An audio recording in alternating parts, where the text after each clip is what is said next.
order. If, can we just do a quick check on everybody's mic? Maybe it's just mine. If you could just wait 1 second, just to make sure that Check. yeah, but I just wanted to check their mic. Check 1, 2. Check. Testing. Oh, okay. Check 1, 2. Hello. Check. Test. Let me see. Hello? Hello? Okay. There we go. All right. So now that the mics are working, we're going to call the meeting to order at 4:30. And we'll do a roll call. It looks like Renning, Thompson, Williams, Nito, Jimenez, and Rivera are absent. Is Thompson coming in right now? Okay. So I'll repeat the names again. So absent would be Renning, Williams, Nito, Jimenez, and Rivera. All others are present. First item on the agenda is approval of the October 23rd minutes. They should be in your packet. The last page.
Could I have a motion to approve the October 23rd minutes? I motion. Thank you, Ms. Schaefer. Is there a second? I second. Thank you, Ms. Galaz. The minutes are approved for October 23rd. Oh, my apologies. All in favor to approve the minutes? Aye. Any nays? Thank you, Ms. Hernandez. Minutes are approved. Next item on the agenda is public comment. Do we have anyone online for public comment? Okay, thank you. Anyone present in the audience for public comment? Okay, thank you. Next item on the agenda is information regarding reviewing of the meeting goals. Dr. Diaba? Thank you, Dr. Payton. Before we get started today, I just wanted to remind the committee that we are a recommending body to the board. And so any decision-making that occurs here is based on budget and recommendations that are submitted to the board.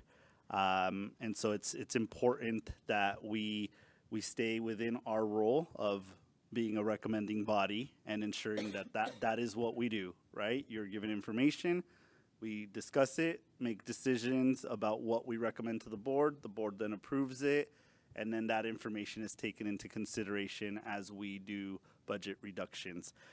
For today, we'll first hear from Mr. Franco, who was not present last time, to give us an update on marketing and communications. Then I will give a brief budget reduction and priority presentation to just kind of show where the district is at this current point in terms of the priorities. And then we'll go back to the survey.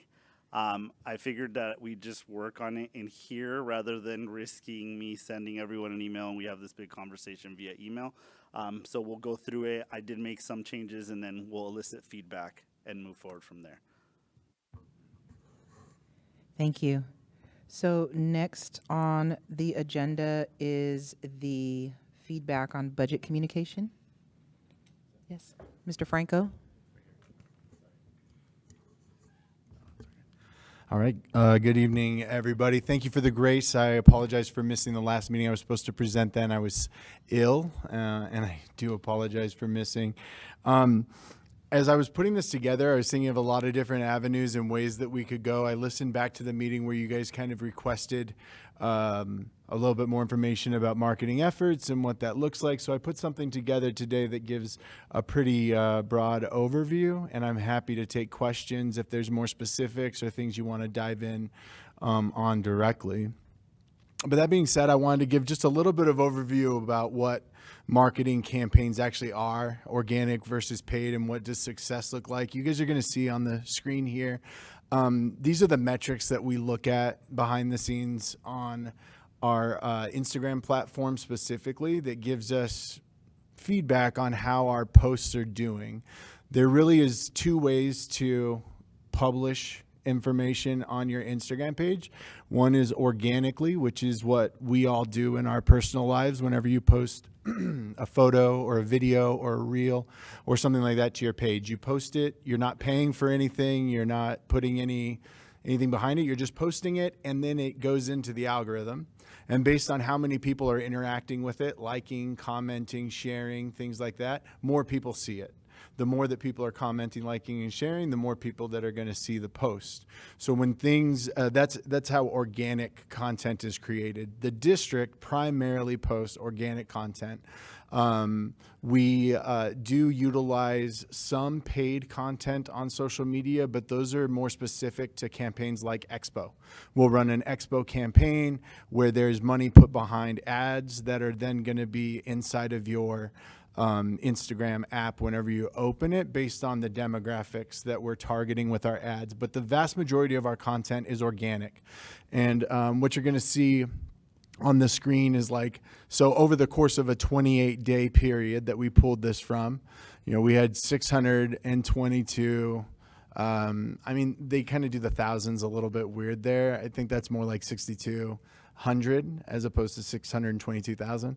But our reach of 40,000 is really good for us. We do a really good job of reaching outside of our normal audience. As you guys all know, we have about 24,000 students in our district. We regularly are seeing our posts over the course of a month reaching an audience double that, or pretty close to double that.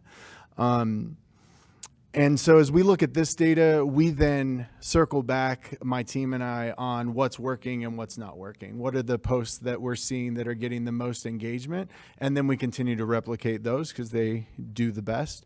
We find, obviously, that flyers and things like that don't do very well. Written content, pictures, videos, students do the absolute best. When we put a video or a story about a student in our district, it performs way higher than anything else you're going to see. And I'll show you guys that reality in just a moment. But these are kind of the demographics that we look at. There's organic versus paid. The district regularly is doing organic.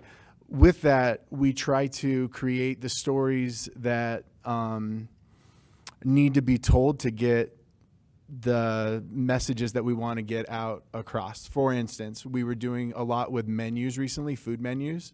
So we had Vanessa, our team member, go out to different campuses on these meal tasting days, and she would film students talking about the food. And those would regularly get 40, 50,000 views in just one video. When we did the Alhambra coffee machines, we were getting over 100,000 views on that content. So there are a lot of people seeing and engaging with that organic content. We were not paying for that in those instances. So with this particular presentation, I'll show you guys in a minute a video that we put together about the bond work that's being done. And it's something that we'll continue to replicate because of the success that we've had. The available marketing channels that the district currently has is, of course, our district website. We utilize our district as well as our campus social media pages. This includes Nextdoor, if you guys have a Nextdoor account. Nextdoor is more broad. It allows us to post as a government entity where people don't have to follow us specifically. All the other platforms, you have to follow us. You have to go and search out Phoenix Union High School District.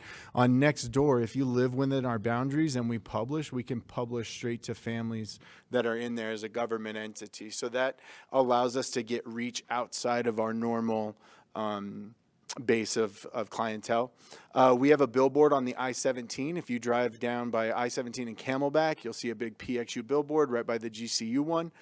We've had that for a few years now, and it does really well for us. We own that billboard. We have control over all the slides that are on it, and you're talking 500,000 impressions each month, going both directions, even more so. So that has a lot of opportunity for us to get information out.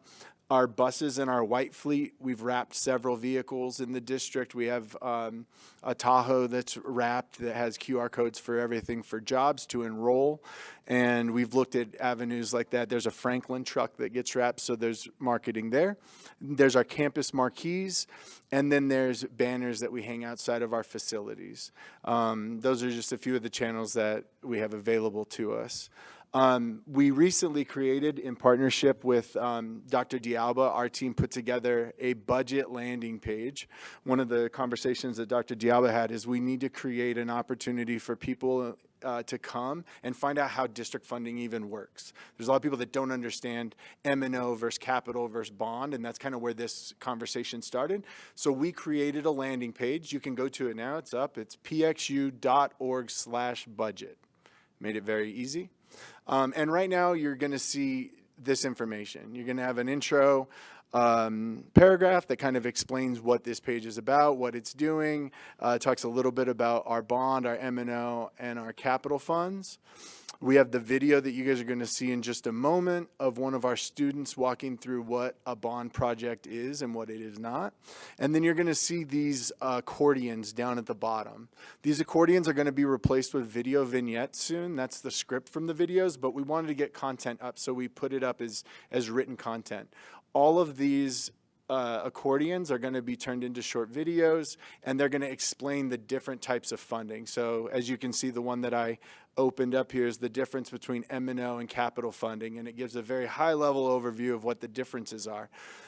I always welcome feedback. If you all go on this site and you're like, hey, maybe you should word this a little different. It's a live, living, breathing web page. So please feel free to send me feedback and content, and we're happy to update it.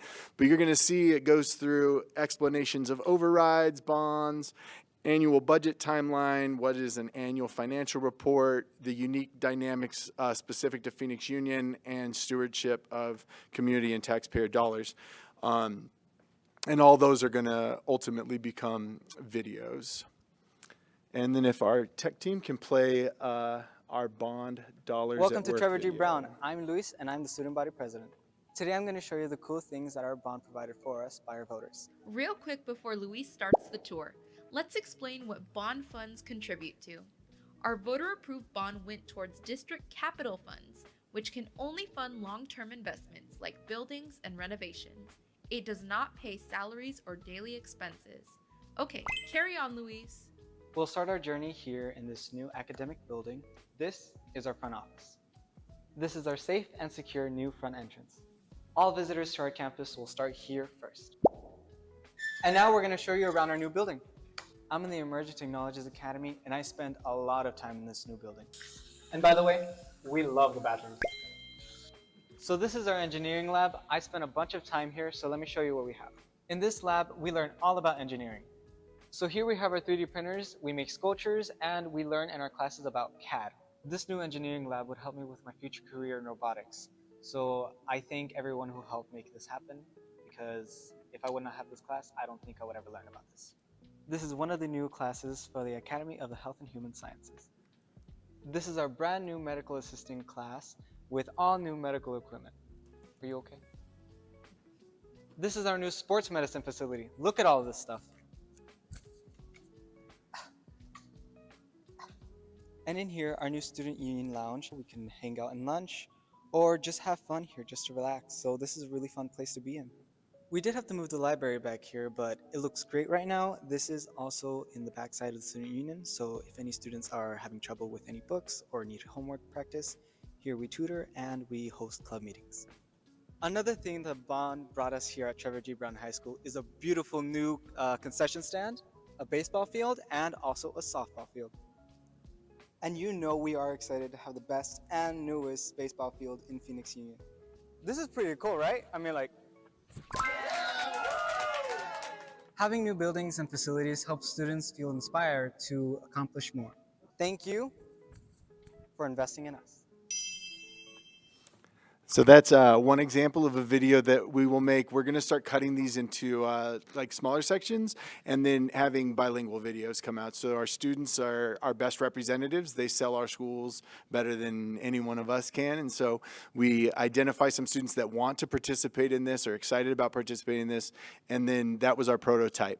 I am excited to share with you all that that video, that reel, has over 75,000 unique views on Instagram and over 25,000 on TikTok, meaning that this video alone has seen over 100,000 times since it was posted. So obviously that kind of content is something that we want to replicate. It's getting the word out, but it's also something that people are engaging with. So we're going to take that, we're going to now turn it into Spanish, and then we're going to start going into different areas. So Metro Tech, for instance, they just finished their new kitchen area with some bond and capital funding. We're going to go in there and we're going to do a tour of that. We realized that kind of using the approach of the entire bond project made the video a little long. So we're going to start cutting those up into shorter segments. But it was a really good way for us to see what that would look like in action and start to put some things together. So we're excited about what that's going to look like moving forward. And if you follow us on Instagram or TikTok, you guys will see those coming out. As I was supposed to present before this stuff happened, before I got ill, the upcoming opportunities, you guys will see Expo on there, which just recently passed. Excited to share with you all that we had quite a few students there. We had over 630 that actually checked in with us. We guaranteed over 1,000 people of foot traffic throughout the day, which was really exciting for the district. We have some active construction site banners at North High School. If you go down there, you're going to see some of your bond dollars at work with some QR codes. There's athletic events, campus activities, parent meetings. We have a nice little handout if you were at the expo that explains the 3 different funding sources. And we're just going to continue to start chopping away at getting more information out to the broader community about how the budget works and things that we can and cannot spend on. You'll notice in the video we had Vanessa jump in to explain that bond funds cannot be used for salaries. We've already heard that question come up a few times, like, you know, these buildings are going up or there's construction. How does that go at the same time that there are budget reductions happening? So we're trying to get ahead of some of that messaging with these campaigns. Questions? Yes. Mr. Franco, the QR codes, are the QR codes linked to this page? The QR code at the construction site right now goes to pxu.org/budget. Okay. It Okay. does. And then the other question was, what other campuses have had major construction or renovation? So I know of Metro Tech that's currently under construction, and I know of Trevor Brown that just recently finished. Dr. Dialba? We also have several projects at Chavez, including their track, an outdoor eating space, and some other renovations. Fairfax had the front office, and with the academies, we'll have a few updates. Camelback is having a front office renovation for safety reasons as well. And I also want to highlight that we also replaced a lot of gates and fencing around a lot of different campuses during the summer. Several cafeterias were renovated, and we'll renovate more cafeterias this next round. And so we have a lot of projects going on simultaneously with our bond. And so we appreciate all the support from our taxpayers. Yeah, and so with that, we'll go ahead and come in as those projects kind of finish up, and then we'll go through and give some visual tours. Yeah. Yes, sir. First of all, everything the marketing department here does is so high quality. I think this is really good. I love that you have the student doing it. Yes. Heading into being bilingual, I think is excellent as well. I have a suggestion, Please. just because I know when I find things on the district website, I usually use Google because our website is so easily searchable through Google. If I need a certain form, I type in PXU and then the name of the form, and I get it. So I think if people are trying to look up like PXU bond money, leaving the script in there might bring people to this page if they start searching for things online. So instead of replacing that script with a video, if you could leave the script in there too, it might Make it more direct people searchable. to the right information. But this is great. Yeah, thank you. And our website finally is fully integrated and searchable inside the website as well. So you can do the search. Before it was a whole thing, but yeah, thank you for that. And yeah, we can leave the text in there and then add the video separate and embed those.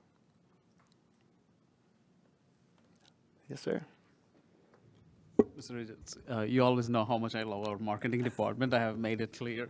But thank you, really, and I'm happy to hear that that Trevor Brown video you're taking as a template and truly speaking to the community for each one. It's not just one and done, because we have to speak to our community and, ask for help time to time. And truly the metrics that you explained, 75,000 views on that video, that shows the power that our community, parents, everyone wants to know. And I always believe, yes, we work for Phoenix Union, but if you're a student of Phoenix Union, it's your school, and the love is very organic. And the way kids presented, maybe even last time when we had student interns here, the way they present about their school, their classroom is really beautiful.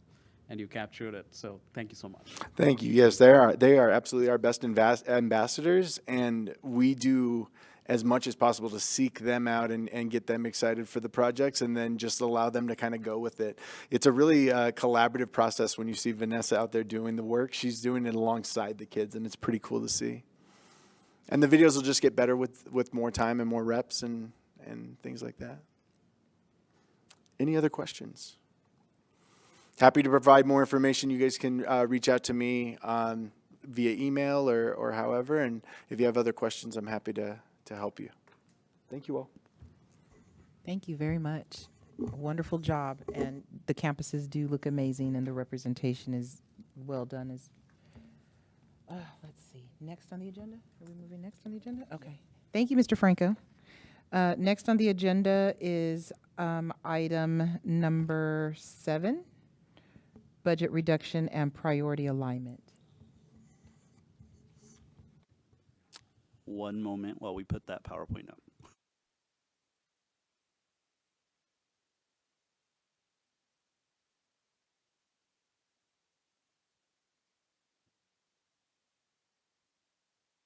No, I know, but it's still.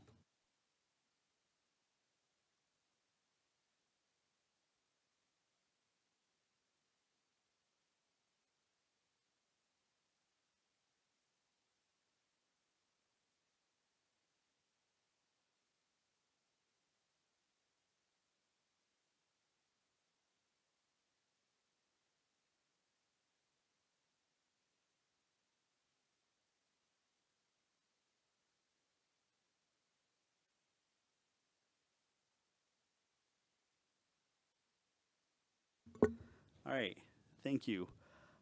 Budget Committee, the purpose of this presentation is to provide a brief overview of district enrollment, budget, and the next steps that we have moving forward.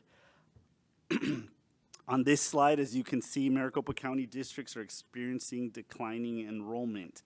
On the slide here are a few headlines that summarize the current situation in our county and our state. I want to remind everyone that this is not just a local issue, but a national issue.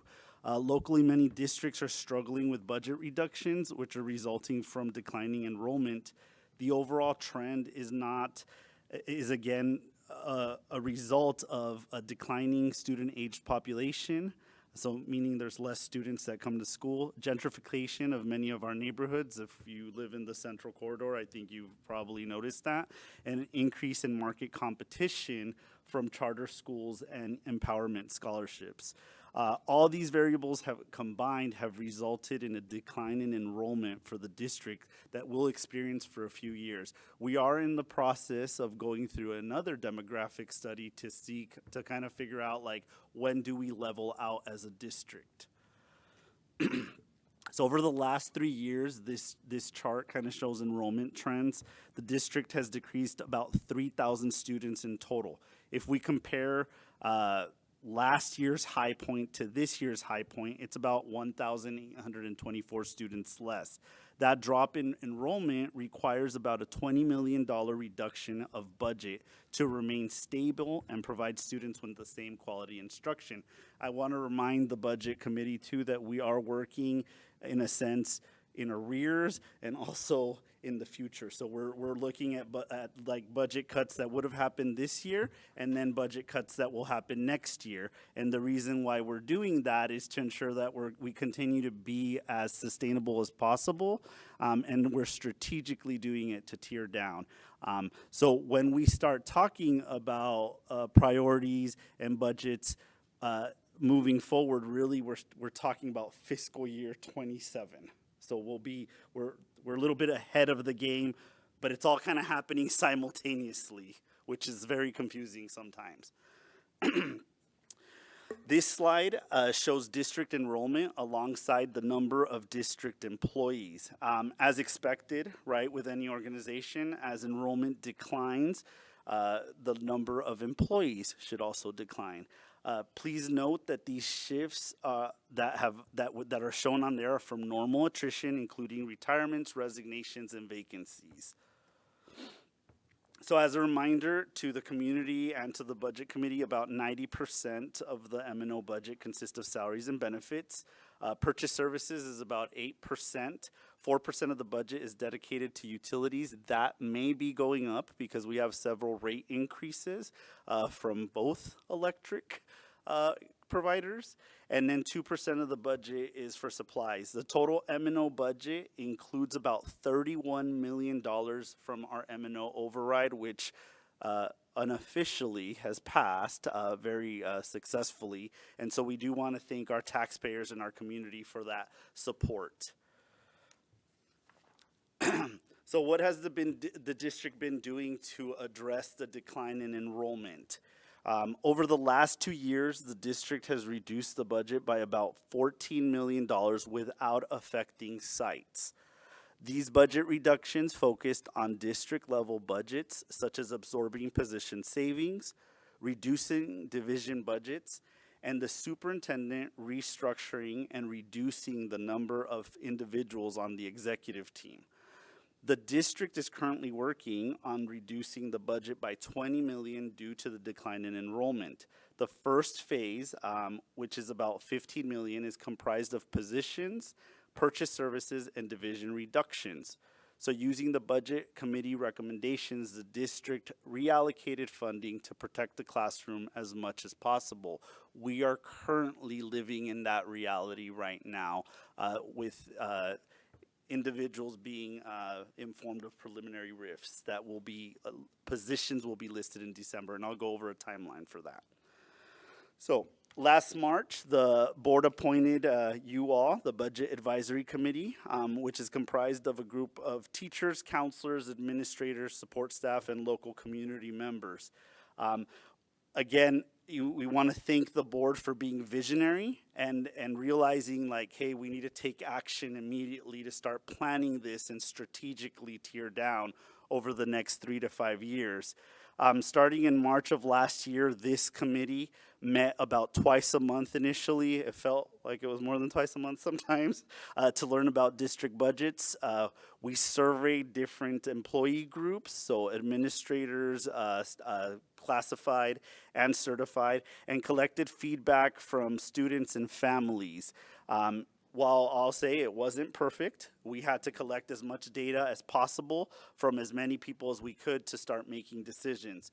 Ultimately, using the feedback to make the budget priority recommendations, which the board adopted earlier this year. So we recommended them to the board and they were adopted. The positions selected for the reduction in force for next fiscal year, not for this year, but for next fiscal year, were based on feedback collected from stakeholders and the priority recommendations made by this committee. As expected, the highest priority recommendations for a school were classrooms or student achievement. I think everyone kind of agreed on that immediately. This was followed by support services, then safety and security, and finally facilities and operations. While salaries were also part of the recommendations by this committee, these are negotiated through IBN. These priorities, alongside additional feedback from various groups, were used as a guide to select the positions for the reduction in force that is occurring at this point. Given the size of the reductions, we emphasized and we also informed that all priority areas would be impacted. We organized them in order. This is the highest priority, and this is the lowest of the 5. But we made it clear that every area was going to be impacted in some way, shape, or form because of the size. In the next 3 slides, I'll provide a brief summary of the reductions based by site, employee group, and budget priority. So on this slide, this shows the total reduction in force for phase 1, which is approximately 160 employees. The majority of the reductions in force, or 55%, occurred at the district office or DSF. That's a significant number considering that the district budget is not the majority of the salary budget. 45% of the reductions were at the school sites. These were made for site level non-instructional staff, so individuals not in the classroom working with students. So on this slide, it provides a summary of the reduction in force by employee group. As I had mentioned, and I think most school districts have 3 large employee groups: administrators, certified, which consists mostly of teachers on assignments and different things, and then classified staff, which is a realm of different employees that support the district. So 18% of the reductions consisted of administrative positions, 1% certified, and 8% classified. So as a whole, this is about 6% of our total workforce for the district. Right. So on this slide, we're showing the reductions based by the priority recommendations. So to remind you all, we did the recommendations to the board were student achievement and instructional services, right, which is the classroom, student support services, safety, facilities and operations, and then other category, which was the categories that were not recommended to the board. So as you can see, the majority of the budgets, and I know that's not up to scale, sorry, I'm learning how to do graphics. But the 15%, it's 15%, it's not half of it, but that's essentially showing that that's where the majority of the cuts were made. So the lowest percentage of reductions occurred in student achievement and instructional services, followed by student support services, safety and security and facilities, and so forth. While these decisions, again, are tough and they're difficult, it's important to recognize that the district focused on reallocating its resources to the classroom, right? That is the priority for the district, is the classroom. We want to ensure that we have the best quality education, continue to have that for our students. So here's a tentative timeline of the reductions in force. And so the goal, again, was to provide or inform employees who were affected as soon as possible through this process. And we know that that takes on a larger toll, right? Because we're letting people know in advance, right? They're employed until June 30th, but we're letting them know in advance, like, hey, this is what's happening. So in October, there were various presentations made, and communication went out district-wide. You may have seen it in different avenues. I think even if you weren't a part of the district, you may have seen it. And then there was a presentation at CEE that was given to leaders here at the district office. Following that, this is what we're living right now, is phase 1 preliminary RIF notifications are being given to those affected. That's occurring at this current moment. And then last Thursday, we notified the governing board that, hey, we gave them an update, this same exact presentation of what we were doing. And again, like I said, those meetings are occurring right now. In December, phase 1 preliminary RIF with positions will be sent to the governing board, where they'll approve or choose what to do with that. And then the preliminary RIF meetings for phase 2 will begin happening in December. January, we send the final list to the governing board that includes the affected individuals. And then we send the preliminary RIF of the second phase. And then finally, phase 2 with the list of individuals will be sent in February. And so, again, I will say, just like with the activity that you all did last time we met, it is difficult to make these decisions. It is extremely hard. We are essentially, we're affecting people's lives and people that live within our community, and it's very difficult to do this. And so I want to remind everyone as we go through this process, right, that our goal at for the Budget Advisory Committee is to do exactly what the name says, is to provide recommendations, is to advise. We are not, privy to any additional information or anything. You all made decisions based on information, budgets that you were giving to make those recommendations, and that was used essentially kind of as a guide to provide executive team in making those decisions and different stakeholders. So, do we have any questions regarding this?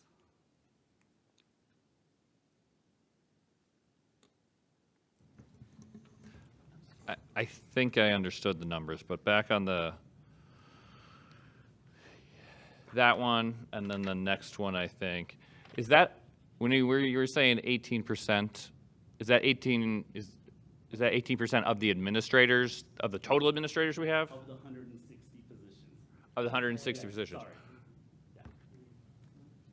So how does it add up to 100%?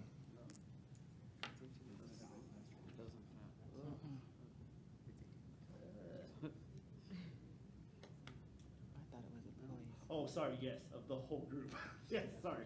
Of administrators, okay. 18% of administrators, sorry. Okay, Yeah. okay. Yeah. And then on the next one, then the percentages, so that's 15% of other is what you're cutting. The other category, which is Right. basically what's not categorized in those areas. Okay, so the student achievement, only the 0.09, which actually could be a very large dollar figure because that's such a massive figure in there. Yes. Okay, Yes. thank you. Thank you, and sorry about that. So I do have a question. Back to the bar chart. Not that one. That one. Sorry, your cylinder chart. With the first 4 cylinders, those are strictly based on the priorities that were submitted, correct? And then that final one is still inclusive of the priorities the budget committee will still review? Is that how you're translating that? That's the decision that we'll have to make, right? With these shifts, we'll bring, this is the new budgets for these areas, is that, what do we want to do with that? And I think that, at the time when we had chosen to do the 5, we were all kind of like, do we do 5? Do we do all of them? And I think that, given that this is this is how things played out, at this point, it's like, that's why we're bringing this information forward. We'll bring an update of like, this is what the budgets look like now in these other areas that we had discussed. Do we want to move forward with that with priorities, or do we want to move forward in kind of surveying and getting more information, knowing that the majority of these were at the district level?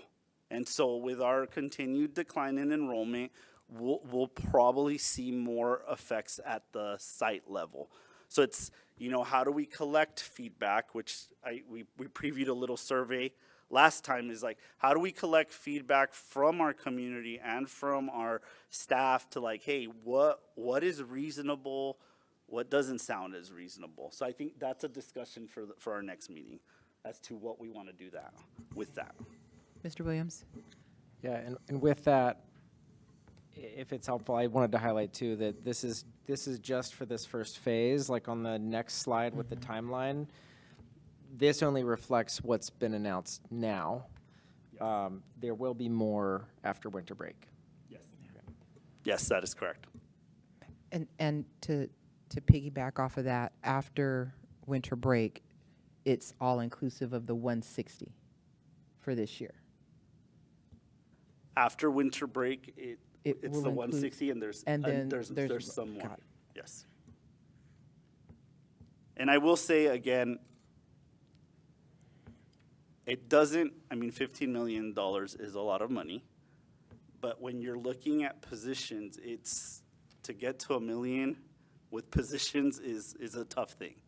And I think you guys have seen it a little bit, like when we've done different activities, I can bring in or try to come up with an activity too, so you can kind of see it is very difficult to get to those numbers. And so I do want to share that it's a difficult task.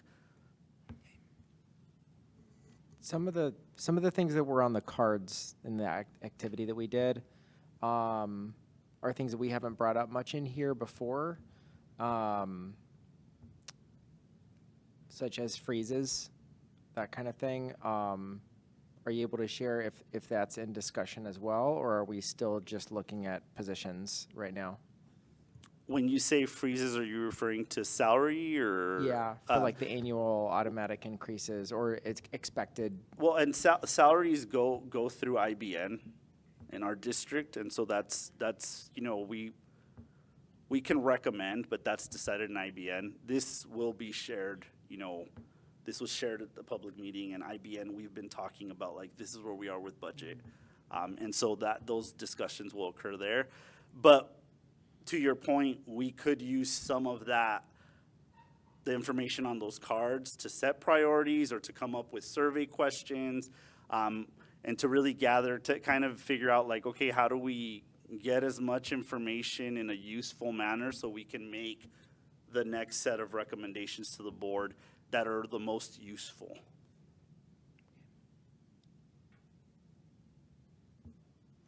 Mr. Nidoram? Dr. Dialba, slide number 21, the enrollment decline impact. This dollar amount also includes, I know it says position savings and everything else, but these are the years we made significant changes to employee health insurance too. Is that also calculated here or not reflected? That was not reflected because the savings that we've had from tiering down in our insurance plan has actually been offset by the increasing cost. We expect an increase Thank you so much. in cost. Okay. Yeah, so it's, we didn't feel it was fair to incorporate that here because we're using that savings to cover the cost. Thank you. Increase. Because we as employees, we felt like, we did a bigger chunk savings, but it was not being reflected. And between slide number 23 and 24, where the circle graph, I'm sorry, the pie chart, I'm not really good with my math. So yes, it says here 55% district and DSF staff, right? And when you go to the next number, 24, however, it says 23 administrators. So we are guessing out of this 160, almost 80 plus are coming from district office or DSF combined, or is it just administrators? It's kind of a little confusing here. So the administrators are a combination of site and district. Oh, site and district. Yes. Oh, okay, got it. So that's this bar chart shows it, right? This is exclusive. Yeah, this kind of indicates that maybe 80 are from DSF and district office, and the other one doesn't clarify. So just wanted to ask you a little more. So, okay, thank you. I believe Mr. Thompson and then Mr. Williams. I just had a question on slide 23, the pie chart. You mentioned 45% at this sites, but non-instructional staff. If you could give kind of some examples of what, that's a pretty big number, 45. So to put you on the spot, like what positions are we talking at site that were being impacted by that?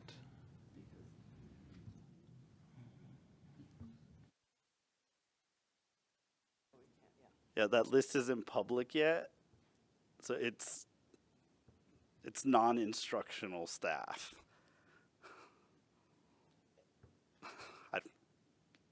People not in the classroom. It's not public.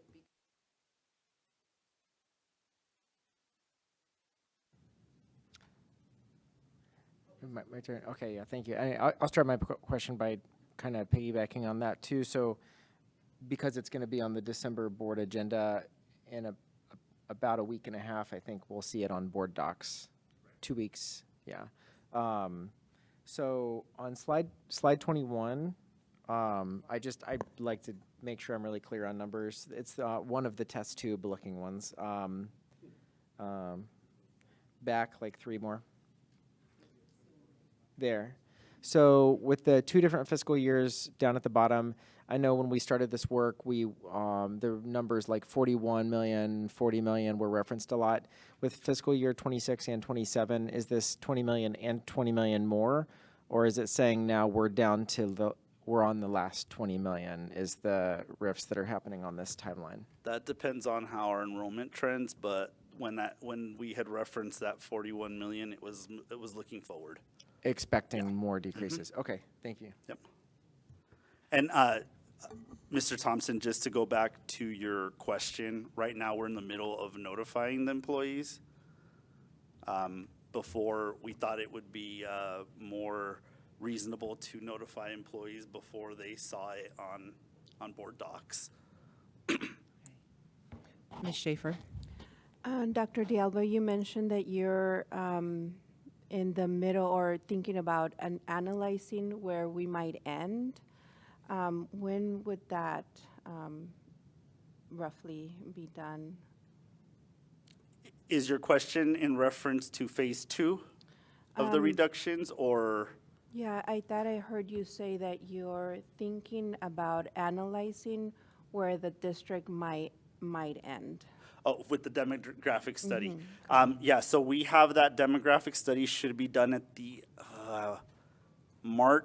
April-March timeframe, and it just depends on how quick we can get data and they can get data. So once that demographic study is completed, then we'll present it to the board, and then I'm sure we can present it to this group as well. And then the follow-up question regarding that, I know in February it'll be phase 2. For the community, how many phases do you guesstimate will be in total? These are the 2 phases right now. The reason why we separated is because we wanted to inform, we already had a group identified, we wanted to inform as soon as possible. And that's the only reason, that's the reason why it's separated.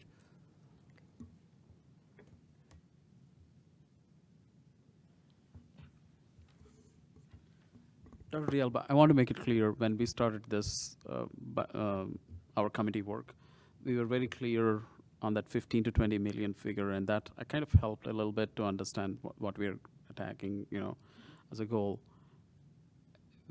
So what we are doing in the phase 1 and phase 2 is speaking for that 20 million, right? That's correct. Just want to make it clear. But actually, the next second part of our work will start for that following year. So that is different, right? This phase 1, phase 2 are all about this 20 million. Yes. That's And going to be implemented the next coming school year. Right. And then our work as a budget committee with another target of amount. Right. We'll We'll restart. start, for fiscal year 27. So we're, like I said, this year, we're like simultaneously working on next year and our current year. Yeah. And then we'll start working on fiscal year 27, and we'll kind of be ahead of it about a year. But this and a phase 1 and phase 2 are all speaking For for this, that $20 yes. million Yes. figure. Okay, Yes. thank you. And again, the demographic study, we were using our estimates based on a demographic study that was done in 2023. So that's why we went out to get another one so we can get updated numbers and see. And one of the big questions was, as much as possible, right? Because they're taking predictions from predictions sometimes. But it's like, how long before we start phasing out and plateauing? That's really kind of where we're at. And there's a lot of factors involved with that.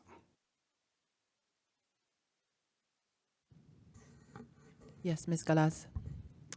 So, not a question, but I'd like to bring your attention to slide 22, the Budget Committee recommendations, and just share an experience that I had. So, a couple of weeks ago, I had gotten a text from a teacher friend, and we had been talking about a similar slide that was presented at the board meeting. And on that slide, as mentioned earlier, it did include salary, and I believe salary was placed fourth. And this teacher was concerned because they were looking at the slide and they said, oh, so teachers are bottom of the priority. And I had to explain, no, that was actually a list of about 10 to 12 items. So just as we're posting these slides, maybe providing some more context that these are ranked out of like 10 or 12 items, or adding that for this particular slide, it's not included because of salary IBN negotiations. That might be helpful, just because when they go out and see that and they look at, well, we're 4 out of 5, they react to that. And I don't think that's what we want to be causing. Mr. Williams? Yeah, I think, yeah, when that's presented too, it would be good to also point out that number one, student achievement and instructional services. When we say instructional services, we're talking about people who are directly in the classroom with students, so mainly teachers. So that we do have teachers listed as number one. People just might not interpret it as that.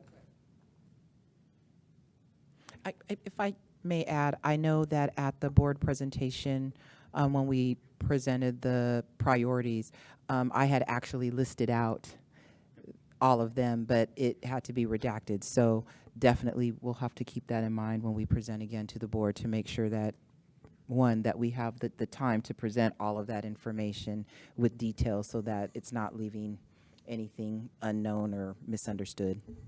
Thank you. Any more questions or feedback? Oh, Mr. Nuderum. Just a feedback. I know we all started this hard work, and one thing your task is the transparency to school finance and a lot of things.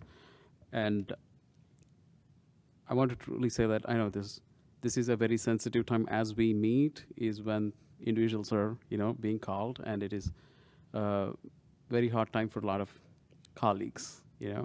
That is 160 positions you can see, or 160 families. But our district has committed, and the work what we did helped the district to come back with, like Ms. Andrade and leadership team said, that we are able to start this communication with our staff right in November. Something has worked, what we did here, and you kept that looking, especially even the priorities being transparent.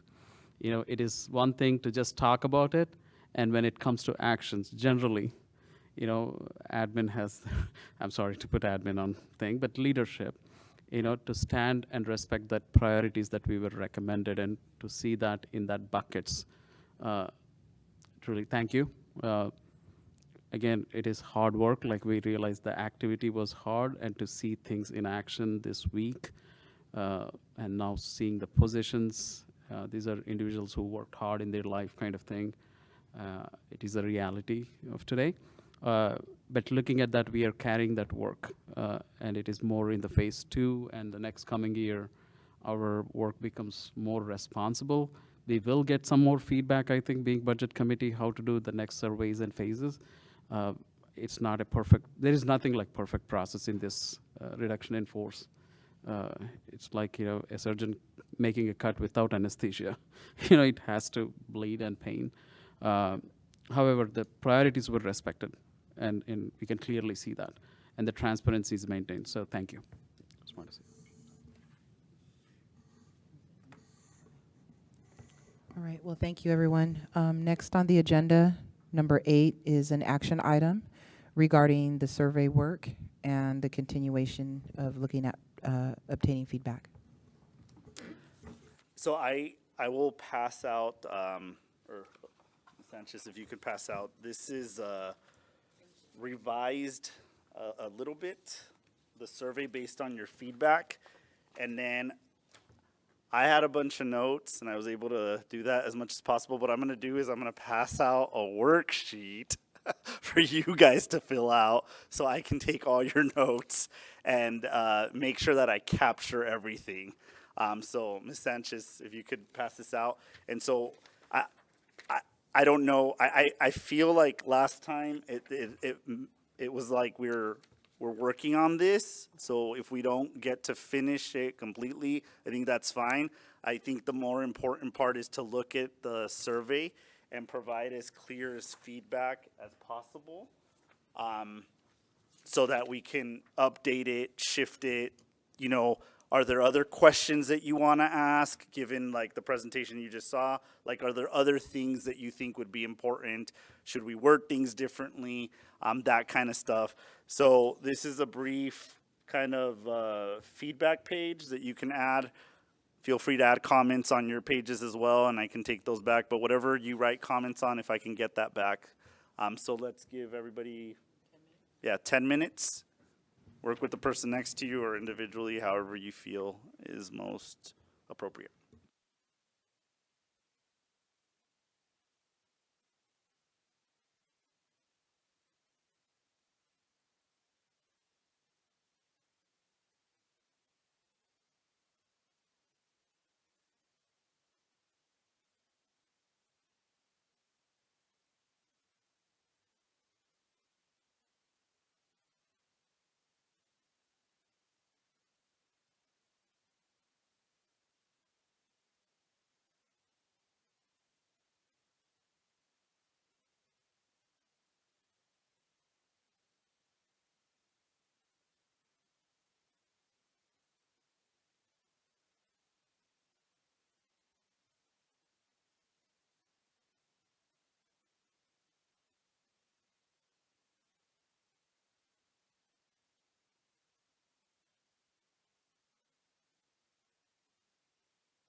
Okay, about 5 more minutes.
How's everyone doing with reviewing? Do you need more time or?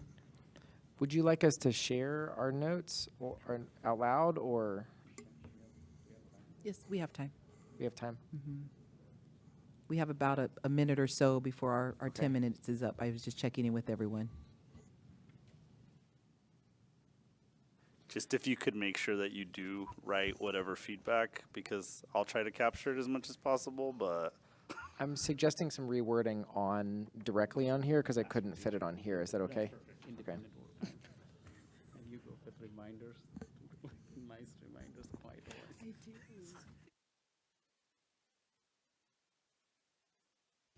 When are you ready for people to share notes? All right, yeah. We're almost at that. Okay. Yeah, we're close. If everyone could just wrap up your final thoughts or any comments, and then we'll go into a share.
All right, everyone, can we come back together, please?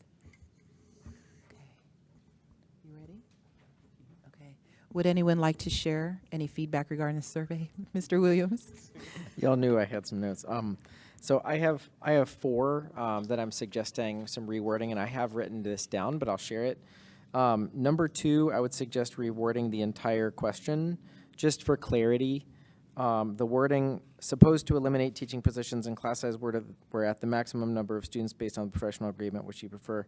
I think it would flow better if it was something along the lines of, if further teaching positions were eliminated and class sizes were already at the maximum size per the PA, which next step do you prefer? That's just for readability. Number 3, there was a typo in there. After the or, it says increase the number of employees affected. But I even think crossing out everything after or and instead saying eliminate more positions through a reduction in force instead of increase the number of employees affected by a reduction. To increase, to decrease, that it gets confusing. Number 5, colleague here pointed me to number 5, so I can't fully take credit for it, but it's missing half the question. So it says to help offset the cost of athletics and help with budget reduction goals, which is a good approach? And then it asks you, do you prefer a good approach or a bad approach? We'd like a good one. It's, I was think, gonna edit it. Yeah. So I think it says to get rid of where it says which is a good approach, to say it has been proposed to charge a fee and not make these free, or whatever that was meant to be. And what are your thoughts on this approach? I remember discussing that before, so I think that was accidentally deleted. Number 8, I am a small school principal. I saw small schools and I read it extra closely. In the prompt, it references, the number of students in our large schools and in our small schools. They're ranging in size. The 2 options were only consolidate them and keep them, but in keeping them having to do RIFs at other schools. I don't think that that's necessarily the only 2 binary options. I prefer adding an option on here to hold small schools to the same class size requirements to right size their per pupil spending. I think would be a very fair one. We do have staffing meetings where we look at how many students we have to justify our staff. But I think that forcing the option between consolidating us or if we stay open, y'all are getting riffed, I don't think that fits well. I don't want to turn people in our district against each other. I know that's some of how this already feels with other prompts. Okay, thank you. Thank you. Anyone else? Mr. Thompson? Yeah, I guess I'm a good segue on that last part there. I do have concerns on like number 4 and number 9, that it's just going to turn into who can turn out the vote the most, because it's really just pitting employee groups against each other a little bit on it. Like, do you want to cut custodial staff or teachers? Well, if I'm a teacher, I'm going to say cut custodial staff, and if I'm a custodian, I'm going to say cut the teachers. And then on number 4, it's kind of the same thing. And so it's the reality of it, I guess, but when it's so clearly a binary choice on that, you're going to, I feel like if it's just the staff who are voting, they're going to vote in their self-interest. And I can't blame them for that, but that's kind of how it's laid out.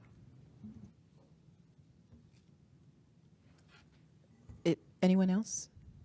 Well, with regards to number 4, can you I thought we talked about this too, breaking it out to where you ask about non-teaching, yes or no, and then the next part of that question, yes or no? Something to that effect, so you don't have it combined in one. Anyone else? Mr. Niederer? One of the things is, I do agree with the point of like, there are some larger groups of one side of like certified employees and classified kind of thing. Even number 9, I do agree with that part. Why specific? We're giving we're not just even classified. We are very much targeting custodial employees. But more than that, I felt somewhere, I think there is a place similar to what the card activity we did. Each question when we are answering, at least hypothetically, how much savings are we talking about when I'm voting? Like, the number 1 question may be a smaller class size of 25 students. That means going that, does it mean all 5% is we did it, good job? Or, what percentage of a $20 million does that impact? I'm not saying exact figures, but some kind of example would be better for the person who is taking it. Similar to the activity cards, it had it. So otherwise, every question is like 5%. And me, as when I'm doing the survey, I think, oh, this question, if I say yes, no, would cover all the 5%. That may be not the reality. And this also, the survey will also be an educational tool to understand the budget better. Like what we experienced in the last time. Oh, this is only a 0.02% of this. Increasing a classroom size of 25 students is impact of X or Y. It may be difficult or not, but at least worth exploring. Question number 8. I know we are going into we have already asked somewhere, combining schools or closing schools, or something like that. However, I also have a question. I'm sorry if I'm going out of the scope of the survey itself, is especially when we are talking too many times about specialty schools. Do we have some kind of data supporting what is the return of investment or not? What is the financial gain or loss on running a specialty school? Kind of how much money are you saving? An example, I'm not going to throw anything, I'm sorry, this is just an example. Imaginary school okay, let's say in the last 3 years or 4 years, we have a couple of concept schools in our district. Dasani, thank you so much, Dr. Payton. Yeah, this is a very concept-oriented school, but we are putting all in one specialty tent bucket, but we are running 3 or 4 very concept experimental models. So maybe clearly choosing which one and how much budget impact are we having, rather than just clubbing everything into one and asking a end user.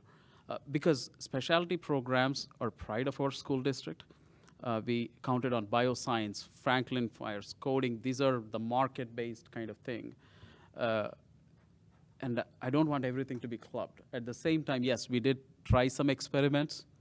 some panned out well, some are still in growing phases, to put in a very positive way. The district did take a hard decision of Educator Academy not going forward, which I commend because things were not off to a great start. But we need to see that while putting that message out. So just want to make sure that kind of impact. So I'm sorry, it was a long one. No, I think that might be something too, to Mr. Williams's point.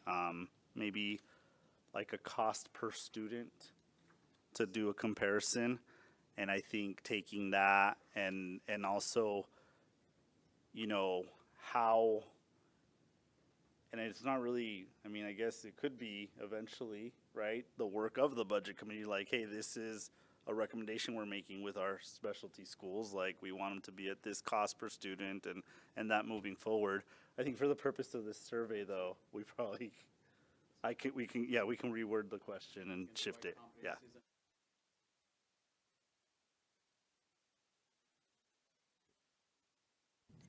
Is there anyone else? Oh, Mr. Doherty. Thank you. So first, I want to acknowledge how difficult it is to make a good survey. And then it's been some years since I was underwater with my survey knowledge, having taught AP statistics for quite some time. But my spidey senses are tingling, and you have a question on your feedback form about fairness and balance, so leading to the bias and unbiased, right? I think, and I wonder, if questions similar to 4 and 5 in the answer prompts that you can choose from, if you were to say a good way to save money or a bad way to save money, that might be good right there. But when you say because cutting, you now lead me down a path of opinion, it becomes, well, it just becomes an issue possibly for bias. And so 4 and 5 both hold those. The other questions don't so much, but it's always a tricky thing when you start looking at bias, and I just wanted to bring that to the front, to the table. Thank you. Mr. Williams, did you have something? And to what Mr. Nedrum was saying as well, I think if we were to, I can be unbiased, if we were to look at situations where certain specialty programs, schools, whatever, were being re-examined, I'm certain that we would survey the families, because we would not want to suddenly lose hundreds more students in enrollment and then, you know, the cut off your nose to spite your face kind of thing. So if we were to eliminate something and then ultimately lose even more staff around the district because of it.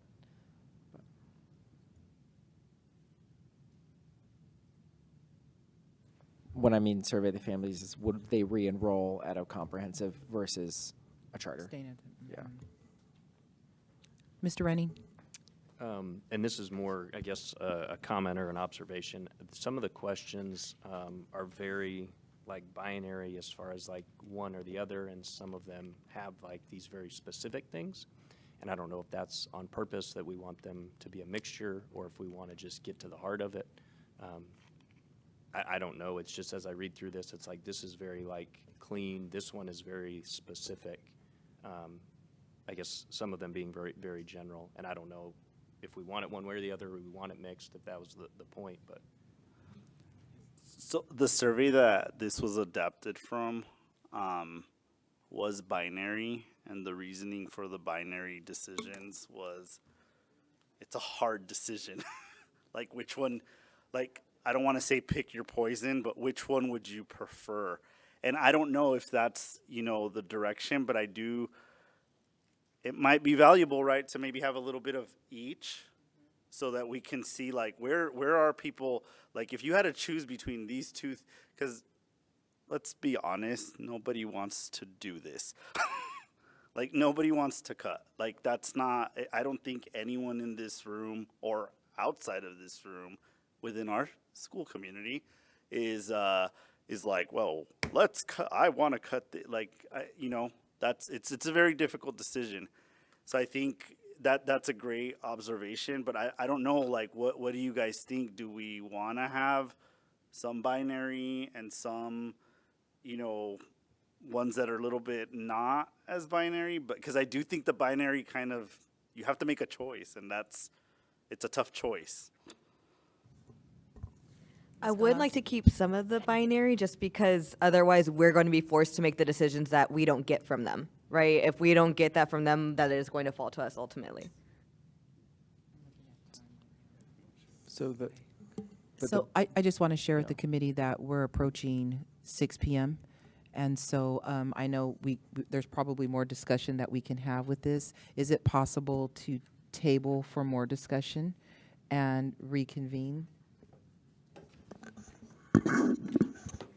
Thank you, Dr. Payton. What you could do is continue the conversation, so ask that it be placed on the agenda for next time. You're the president, so you can do that. You're the chair. And just continue the conversation for the next meeting. Okay. I think it would be helpful to continue with this conversation for the next meeting and have it on the agenda, seeing that this is the first time we're looking at it and allowing us more than about 10 minutes and then a share out.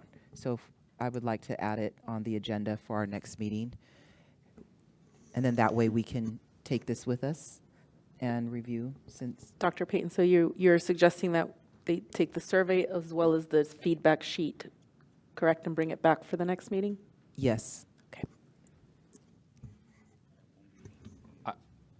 I don't trust myself to bring it back in a month, so I will turn it in. Okay. I was gonna say, the feedback sheet maybe, feedback. so I can at This least is- this sheet. incorporate some of them, and then you guys can kind of come up with more ideas. Dr. De Alba, if I can make a recommendation, if the committee wants to turn in the sheets they have now to you or to the clerk, and then you can mail out a blank one to all the board members, all of the committee members, so they can fill out a new one to bring in the next time. I really just want to be able to reference my notes next time. So okay. So, okay, so if you are more comfortable keeping your notes so you can continue to work on what you've already started, that's fine. But for now, if you would like to turn in your feedback, then that's welcome. Okay. They can take a picture. You could take a picture if you'd like.